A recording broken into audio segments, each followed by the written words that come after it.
you for having me here. It's great to be in Columbus again. You know, congressional term limits is not a Republican issue. It's not a Democratic issue. It's not even really a political issue. Congressional term limits is fundamentally an American issue. I mean, this is a question about who's in charge. Is it a ruling class of Washington elites, or is it still we the people? No matter your politics, it's obvious to all of us that Washington is broken. Congress too often puts its own self-interest ahead of those it's elected to serve. And as a result, we see tremendous dysfunction. Members of Congress refuse to work together. Special interests are more powerful than they've ever been before. And frankly, most of our nation's biggest problems remain unsolved. So the career politician model of government has failed. And we need change. That is what term limits can deliver. A constitutional amendment for congressional term limits would ensure that fresh faces and ideas are getting to Washington on a regular basis.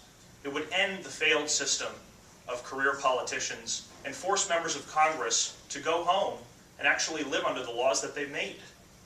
And passing a congressional term limits amendment is the most popular and bipartisan issue in the United States. The only reason it's not the law of the land already is that career politicians in D.C., like Sherrod Brown, are obstructing the will of their own voters.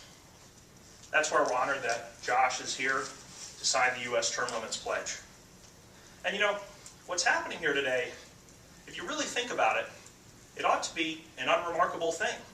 A candidate for office like Josh or a member of Congress says, you know what, 80% of my voters want term limits on Congress, so I'm going to listen to them, and I'm going to make a commitment to fight for this. But unfortunately, you don't see this every day. It does take a unique act of courage to stand up to the Washington status quo and the career politicians who are there. Because members of Congress have calculated that it's not worth it to support term limits if it means they might have to lose a cushy job. So thank you, Josh, from everyone at U.S. Term Limits for making this commitment. We're confident that if you go to Washington, you will fight for a constitutional amendment to term limit Congress. Thank you. Thank you.